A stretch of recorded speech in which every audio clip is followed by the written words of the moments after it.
Welcome this morning to On Point Talk Television with Carlette Christmas. On Point Talk Television is a morning talk show that broadcasts from right here in central Louisiana.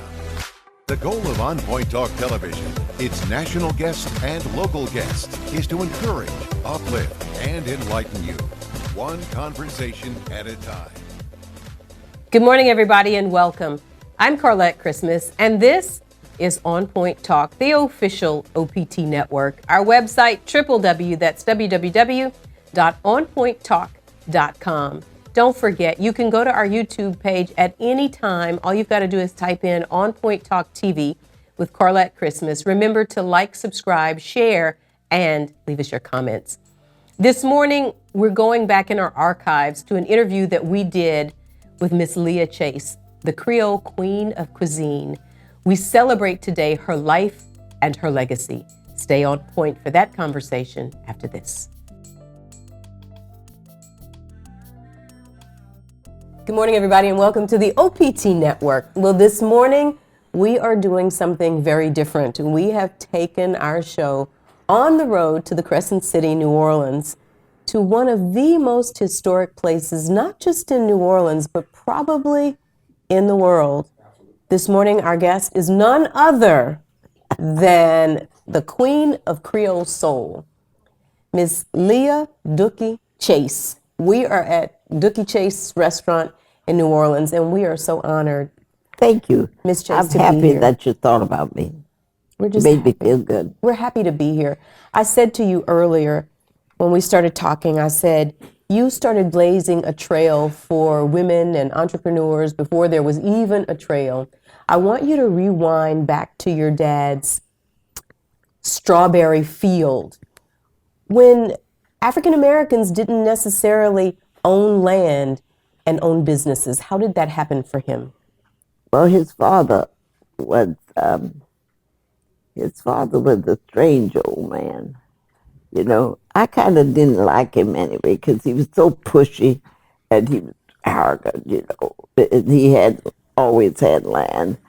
My grandfather came by way of Baton Rouge. They had a lot of ranges in Baton Rouge. Don't ask me where they came from before Baton Rouge, but that's where he came from, Baton Rouge. And his wife, his mother, was Indian descendant.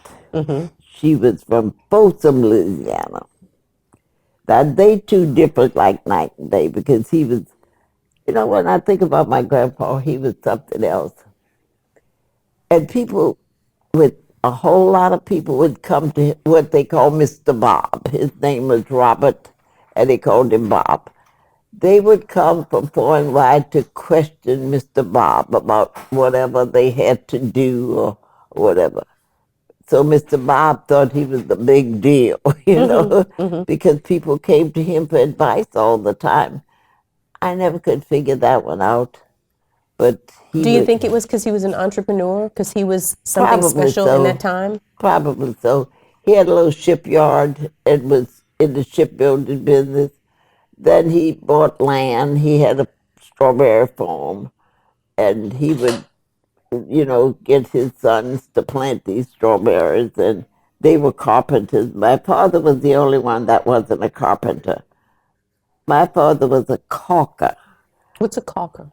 A caulker, you know, back in those days, you built wooden boats. Boats were built with wood, and naturally you had the cracks. So his job was to caulk the cracks. Mm-hmm. First you go with cotton, then you go with what they called oakum, which was a kind of a ropey thing soaked in oil. And he knew how to do that. He was a master at it. So that was his job, to caulk those boats once they were built. And in Madisonville, they built boats. Jenkins Shipyard built boats. He had a little shipyard, would build you small boats, you know, little boats. But Jenkins would build the big boats, you know. When Ships. you had a job at Jenkins, you had a good job because it was a long job. So, but he was just that kind of person that he had strawberries. But I I never saw him pick a strawberry. Grandpa just sat down there and was the boss while we picked those strawberries, And my daddy would plow the fields and do whatever, and he would just sit down there, very proper. My daddy's name was Charles, and sometimes they'd call him Charlie, not him. It was always Charles. Oh, Very proper. Very proper. And so at that point, you sort of had an idea of business and what that looked like. Yes, I saw what he did. And my grandmother was so humble. She was like waited on him hand and foot. Everything was Bob. She had to fix Bob his sweet biscuits and his this and his that, and wait on Bob hand and foot. But back in the days, that's what women did. And that's the way I came up. We came up doing for Daddy, We didn't have bathtubs at all, but when Daddy came in, we took the tub of water and heated the water, made Daddy's bath water, put Daddy's bath water there. Daddy didn't even empty the dumb tub. Not that we had to do that too, So we came up respecting Daddy and respecting that male head of the household. Sure. And then so you moved from Madisonville to finish your education. So then fast forward to finishing high school and then moving into the world. That was, coming to high school for me was not very easy because I started I started in high school when I was just 12 years old. In high school? In high school. Now, I left a family where I was in the habit of my mother and daddy sitting down at the table with the lamps there, helping you with homework, showing you this, whatever they knew. I don't know how they taught us because they had little education. I think my daddy might have had maybe third grade, my mother fifth, sixth grade or something. But they could sit down there with you, and my daddy was a stickler for numbers. You had to learn those tables, those multiplication tables. He said, because if you don't know how to count and you get any money, people are going to beat you out of your money. So he understood. He understood you had to know how to count. Count your money. Got to count your money. Got to count your money. If you ever get it, we didn't have it, but if you ever get it, be sure you know how to count it. So they taught us that. So when I came to high school, I didn't have that help. So you were kind of on your own because you were with your aunt. I was with my aunt. And you see, I didn't have siblings around me, my sisters. You didn't have anybody. Well, how is it that you came and, because there was 14 of y'all. But they started coming after me. They came after you. That's why I had to. You had to blaze that trail. Blaze that trail, you see.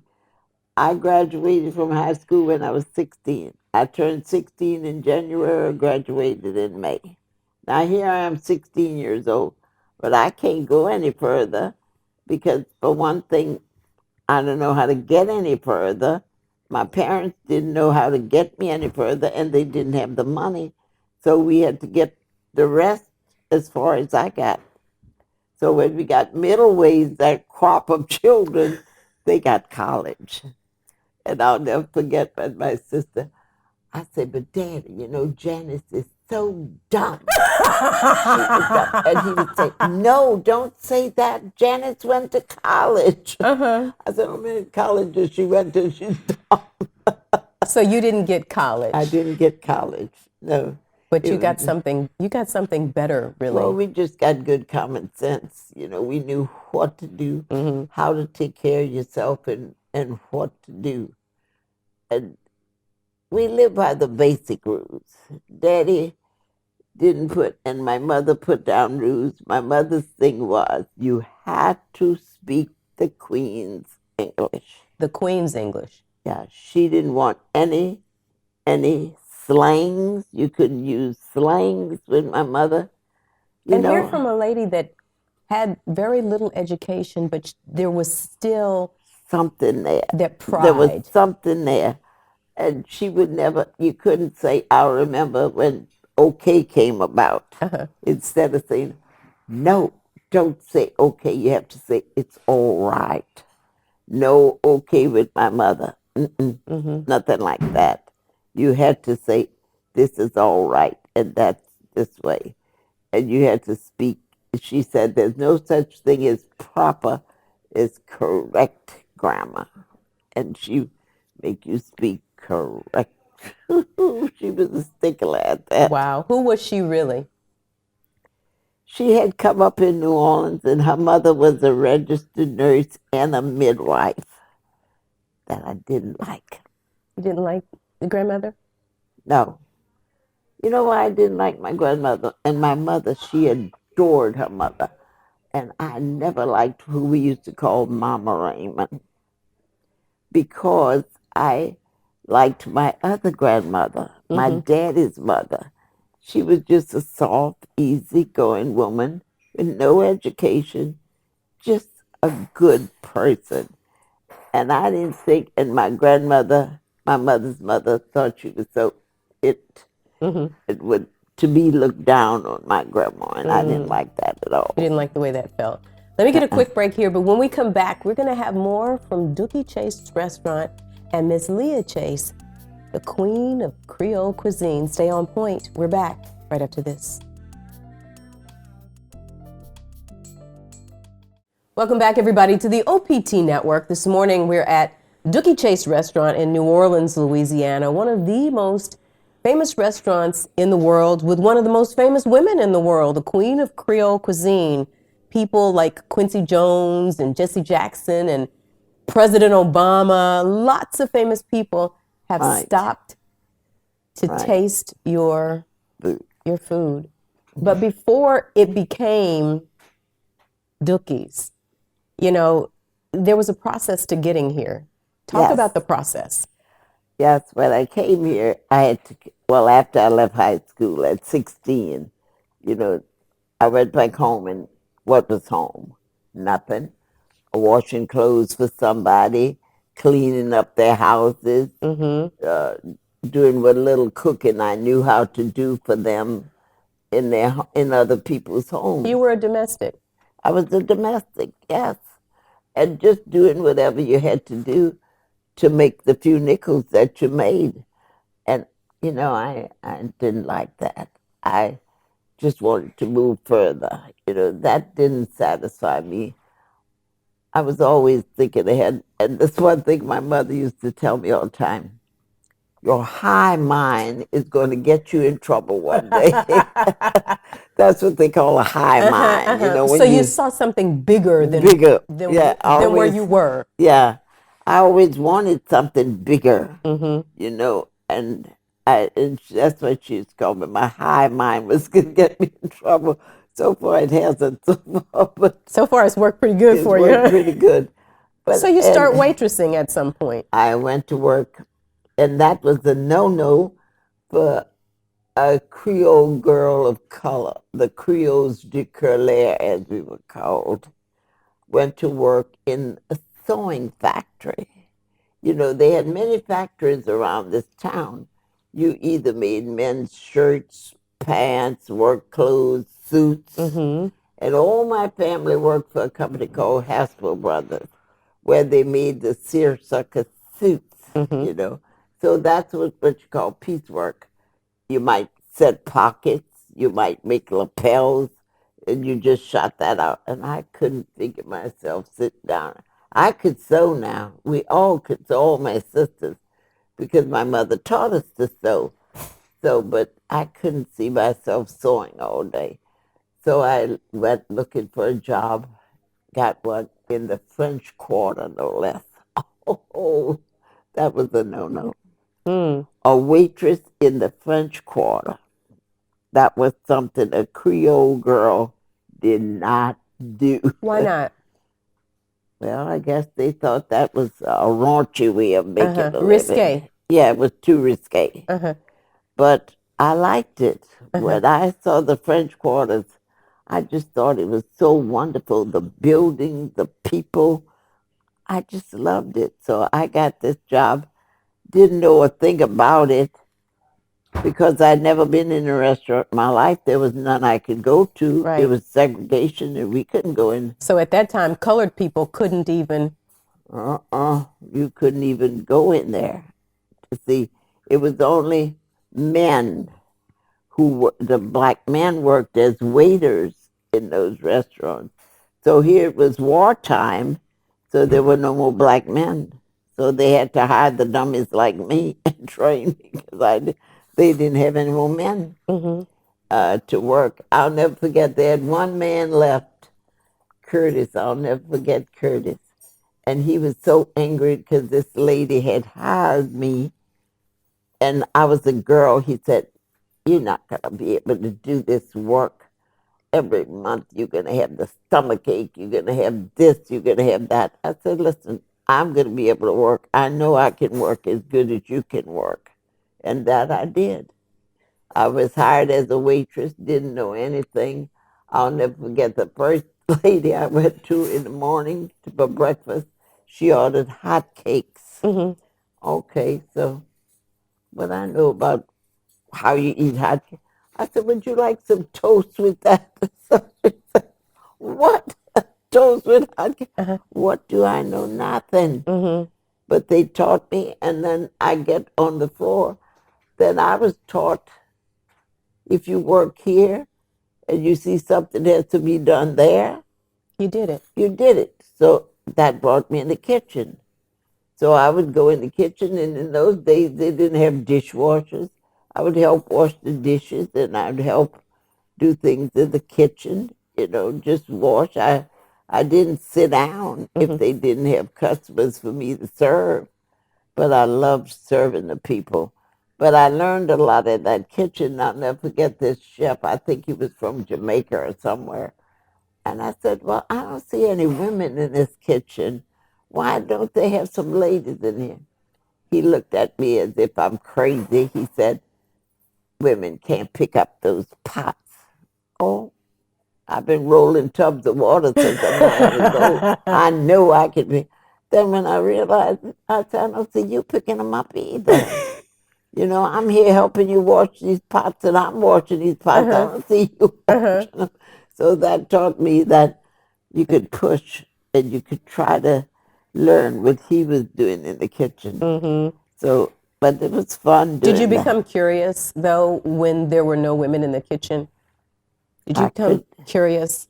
Yes, because I always thought women belonged in the kitchen. I always thought I saw women cooking. I didn't come up seeing men cooking.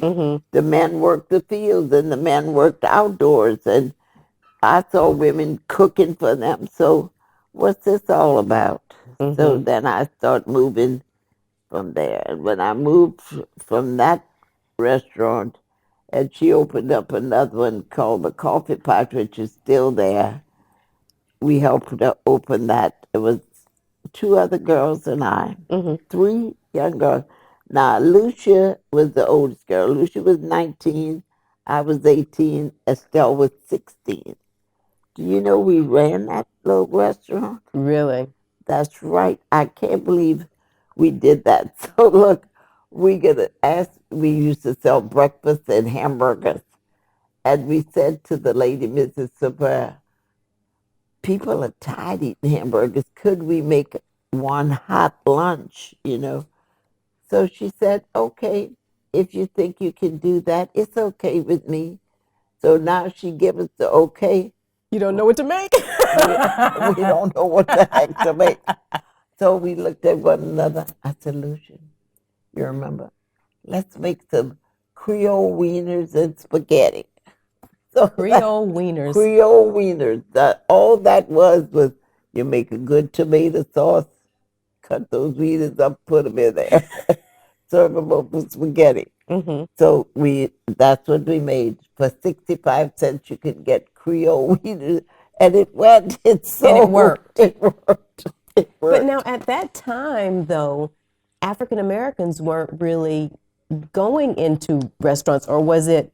No, they had none to go to. It was all little whites.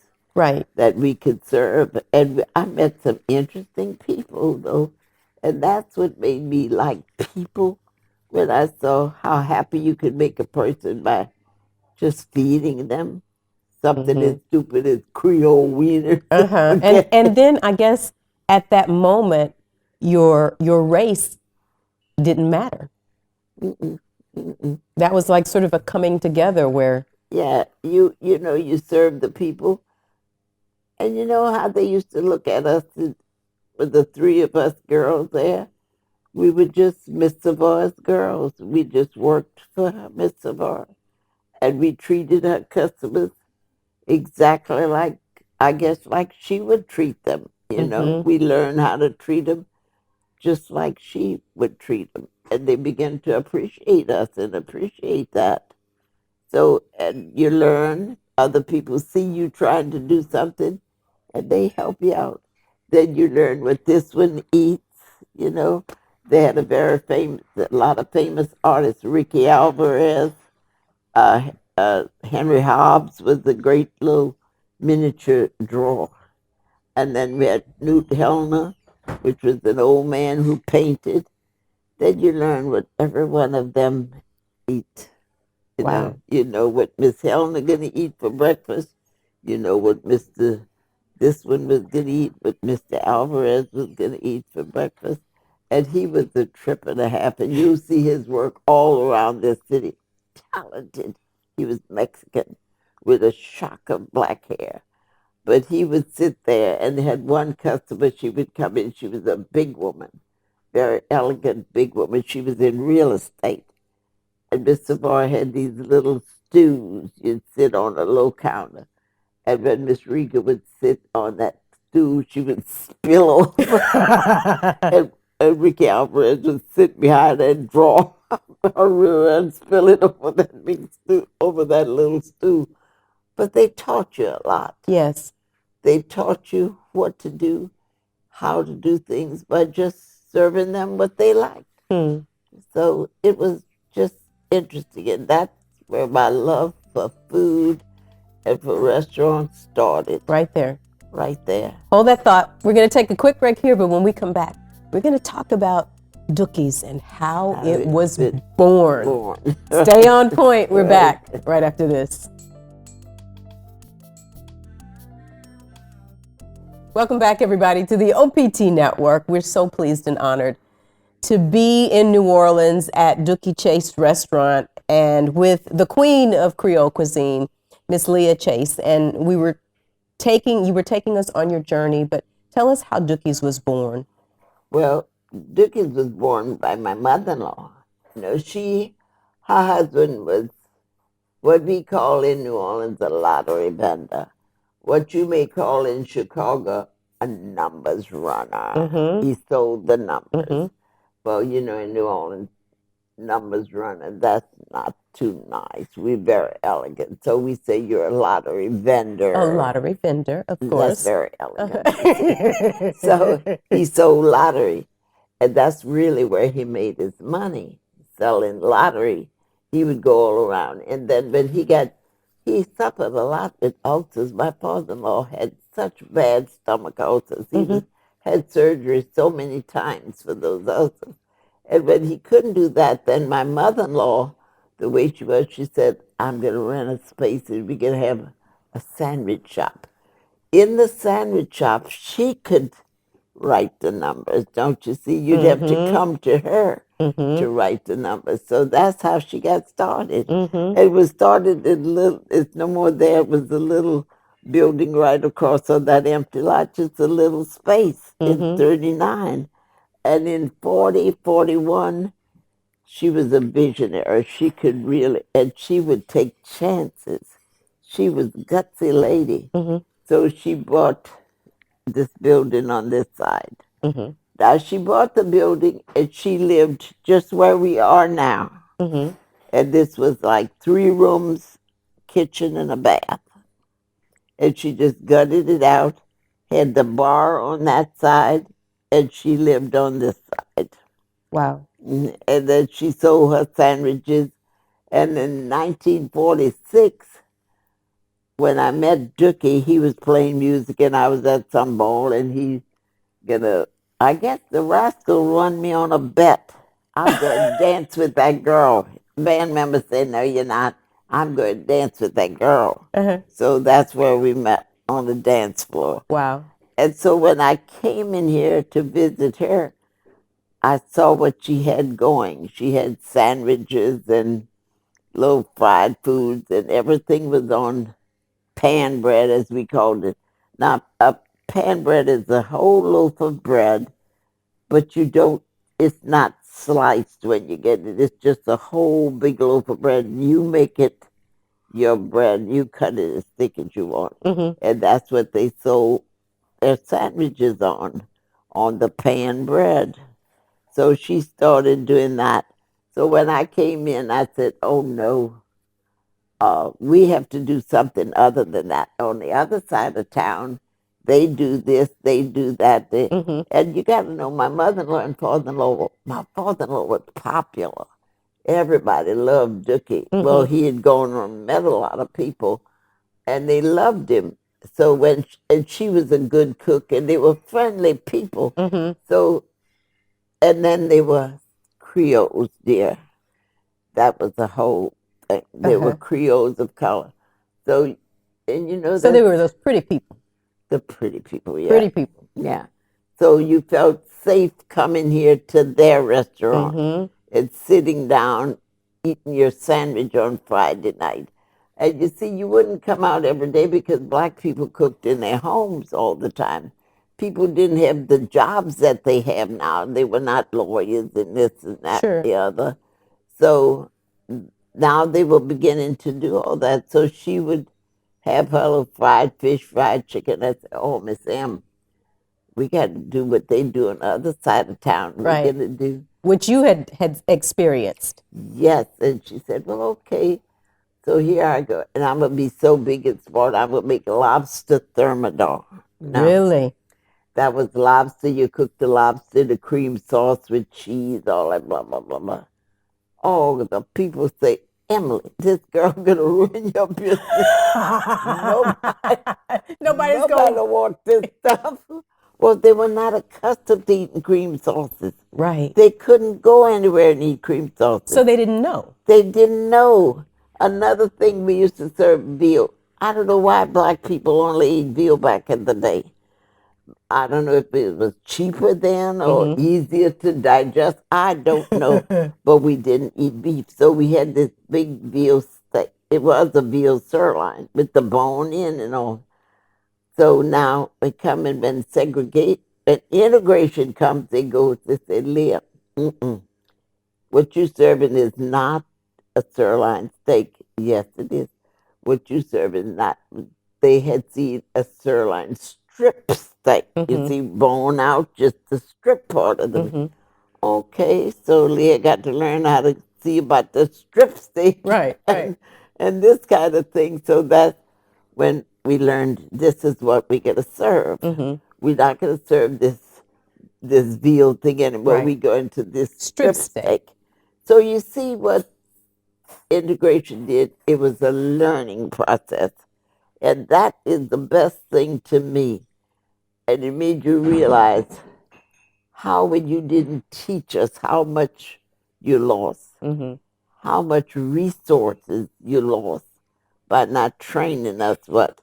So, no, Leah, you got to serve this. So, okay, Leah starts getting the beef.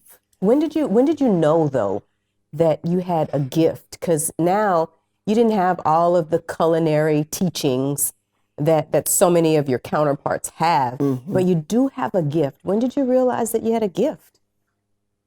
I don't know if I had the gift or not. I knew I just had to try. I knew what I wanted. I always wanted a fine restaurant. Why on the other side of town they can have a good restaurant? Why we as black people couldn't have that? That just baffled me. And that's what I did all my life, trying to get black people to have a pretty restaurant like the other people had. I want what you have. I want that for my people. I want pretty chairs for my people. I don't want that little iron kitchen. Tell me about the chairs. the chairs was something else. There was a restaurant called the View Curry when I was working in the quarters, and that was Brennan's first restaurant after Brennan. View Curry. I saw these chairs, and I said, if I just had those chairs. Now, it didn't dawn on me, you can't sit in these chairs, Leah. You can't go in there. I just thought the chairs were so fast. So I just wanted that chair for my restaurant. Mm-hmm. I wanted that chair. And I finally found the chair and got it. I still got about 50 of them in there. It's hard for me to part with that chair because that is the chair I saw and I wanted. And people couldn't understand that. They couldn't understand that. So when we did get this thing going with all the fancy stuff and all the things that they had on others, it shocked the daylights out of the black community because they had not seen that in their community. They had not seen a nice restaurant with nice chairs and all that kind of stuff. I sold a lot, so we had draperies with all the Austrian curtains. I blisters in my hand pulling those curtains, making those curtains. But I even made the drapery that was 3 windows at one time. And that's how we started to change it around and to do everything. But my mother was, the only thing we hassled over were the chairs and the colors. My mother was a pink and blue person. I hate pink and blue. Pink and blue sound like a baby carriage to me. Pink and blue. No, we can put red. Mm-hmm. So this room one time was red velvet paper on this side, all kind of what the Creoles call feel, but that's what I wanted. And it was a learning experience. You stumble and you get going till you learn. And you learn from everybody. Sure. See, when they'd come from uptown, they'd say, Leah, no, they're doing this, you got to do that, you know? So you listen, and they help you do everything. All the community, that's why when they would bring people out after integration, they would go around, and then they would say, now I'm going to take you to our restaurant. It was always their restaurant. The locals never referred to this as Leah Chase's, our restaurant. Wow. And that made me feel so good. See, it was a part of them. It was like everything for them. And then when all the hoorah came with all the civil rights people, it was to them a safe haven. Because Right here, it was safe. Here, nobody, no policeman, once you hit inside of this door, Safe. safe. It was kind of like the Underground Railroad. Was safe. The policeman was never, ever cross that door to pull anybody out of here. Not ever. Not ever. What do you want your legacy to be? I mean, your legacy is, it's immense. Work. I like people to work and to understand people. And whatever you do, we need more entrepreneurs in our community. Try this out. Pick something you like to do. Even if it's washing and ironing. I used to tell the people across the street, you could make it on your own business. You know, you can group yourself. Okay, so I will mind your children for you, and you will pay. You go out to work, I mind children. See, so we all working. We're all working. Or then you can come and bring me your clothes. If you got something like you work every day, you don't have time to iron and or to hand wash those clothes. I can make a good living hand washing your clothes. So that's what we have to do. Everybody makes that wheel turn. And if we learn that, we could really have it going. You know, one hand feeds the other one. You could help. I tell them I could leave this kitchen today and make a living. I could sit out, wash clothes, iron clothes, do whatever, but you can make it a business. You can start out today with a broom and a mop or wash tub and an ironing board and make you some money. Because that person who is wearing those clothes just doesn't have the time to do them. But look how good it would be. I pick up my clothes from you. My buttons are all on. This Right. is taken care of. That's a wonderful thing. So we all make a living doing whatever we do. And we still have to learn that how to be able to make our own businesses and make businesses grow and do things. I saw that living in Lakeview, um, where people would do that. They had a company called Made in the USA, MEID, not a black one in the community. Wow. And that used to be our job, cleaning and iron. No, but now they learn. So they would come all through, they would take your house, your house, your house, so they could educate their children, Miss send their Chase, children to school. this has been just a phenomenal time. We want to thank you for Well, I want to thank inviting you us for and having having us. me. Thank you so Absolutely. much. You're a very pretty lady and you're a very smart lady. And I think I'm proud of you. You don't know what you do in your business. People don't understand. Like, you don't bash the news media. Those are necessary things. You might disagree with, I might disagree with what you put on your show sometimes or whatever, but that's okay too. But you bring it to me. I know what's going on. Without your business, I would never know what's going on. Well, our business, people like you make our business worthwhile because our mission every day is to encourage, uplift, and enlighten. And you have encouraged us and enlightened us and lifted our spirits so much. Thank you so Well, much. thank you, because that's what life is all about. We got to lift each other up.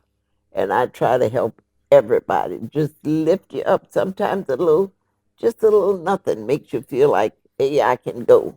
Absolutely. I can do what I can do. Absolutely. So I'm proud of you. I'm proud of all the people in this business. It's a wonderful thing. And don't just get discouraged about people lambasting the media, because I just think it's not the right thing to do. Thank you so much. Just keep going. We will. We All will. right. It's Thank been you. our great pleasure. Hey, everybody, stay on point. you. We're back All right right. after this. Welcome back, everybody, to the OPT Network. This is my final point on point today. I just want to thank, first of all, Leah Chase's daughter, Stella, for giving us an opportunity to sit with one of the great icons in American history. Not just Louisiana's history, but American history. You know, we had an opportunity about a year and a half ago. We had no idea that Miss Leah would not be here almost 2 years later. But she was open and willing to sit with me for well over the allotted time that we had agreed upon to talk about her life and her journey and how passionate at 95 years old at the time that she was still about ownership and how proud she was of us being African American on TV and bringing our show to her restaurant so that we could share in the wealth and the history of her life and all that Dookie's is and all that it became. She had no idea all those many years ago when she took this sandwich shop from her in-laws and said, African American people need someplace nice to eat. And she looked at all of the other eateries around New Orleans, and she would peer into the windows of those places that African Americans weren't allowed to visit other than to be the help. And she said, what if we could have something like this? And she started the journey. Nobody knew if it would work. Nobody knew if it could work. But she had a dream.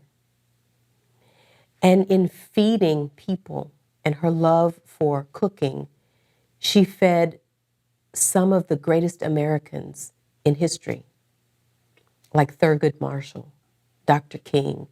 She sat and she told me about how Dr. King loved to eat and how he loved fried chicken and how she would prepare food for them. And at the time, I don't think that anybody knew that she would be a historian or a history maker. She was just doing what she did with a spirit of excellence. And even before she became the queen of Creole cuisine, she was a young girl in the South trying to find her way, trying to navigate a life that didn't believe in educating girls. And she told me about being the first girl in her family to go to school and to get educated. And she told me about how hard it was being the first in her family to leave and to go to school. And she understood the importance of education. But as she got older, she understood the importance of entrepreneurialism. And we talked and we talked and we talked and we talked. We talked so long that she said, you know what? The general is what she called her daughter. She said, she's going to get after me.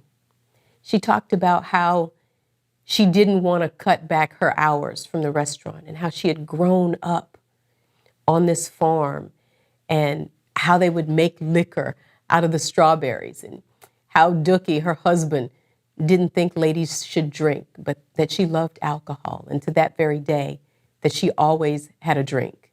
She loved that. And she was so open about her life and her journey and empowering others. And I asked her, I said, how did it make you feel, all of these people of such distinction, presidents and, even the Pope coming to your restaurant to eat? And it never fazed her. She said, I love people and I treat people well. People come for good cooking and good fellowship. She even told me about, in the early 1940s, when Dookie's went from a sandwich shop to a restaurant where African Americans could dine. So her life and her story was just, as we were setting up our cameras, she came in and she just wanted to make sure that everything was the way that we wanted it. And she just gave so much of herself and so much of her time. And at the end of the conversation, as you saw from this interview, she said to me, I'm so very proud of you.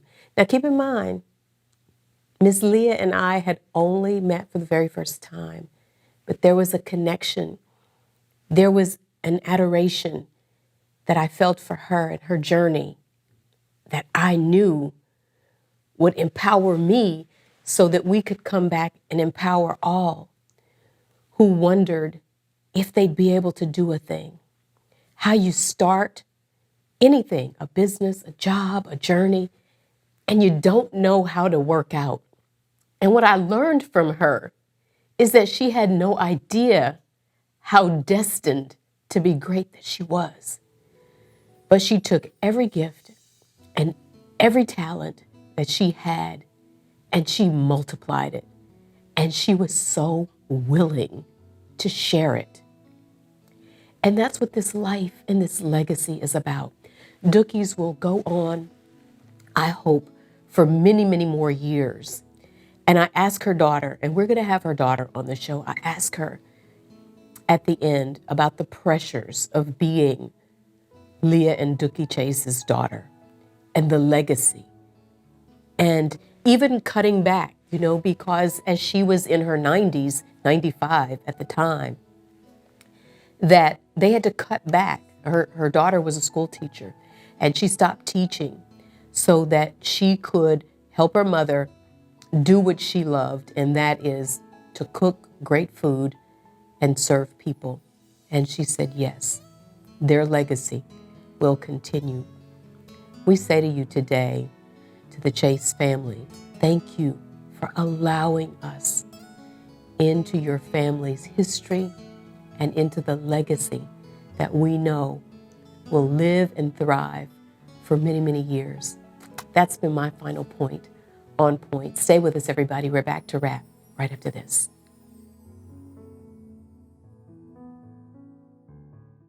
Welcome back, everybody, to the OPT Network.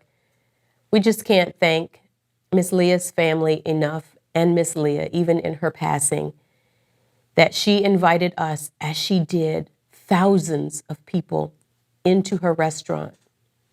But the bigger picture here is that Dookie's is not just a restaurant. It's not just a destination. It's a place in history. It's a place that brought so many people together when they had no place to go. And one of the things that Miss Leah and her daughter were telling us while we were there was they thought that that place in history would be lost forever after Hurricane Katrina. And they showed us how the water had come up and really destroyed a lot of that history. But here's the thing.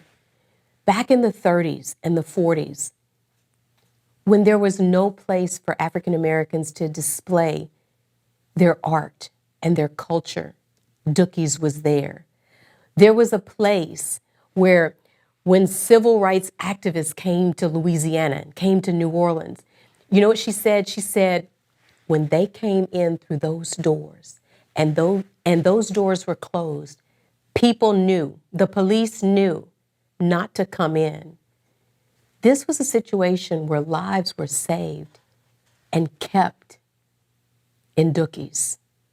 The food was great, but the food is not the big draw. The big draw in the 30s and the 40s and the 50s and beyond, it was the semblance of what this restaurant meant.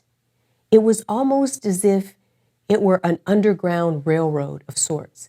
Because keep in mind, back in those days, if you were caught meeting and conjugating in a time that it was illegal for Black people to do that, you could have been arrested. And so the food was just one part of what she did. Now, she did it well, and she did it with a spirit of excellence. But Dookie's is a piece of history that will remain there, hopefully, for many, many years.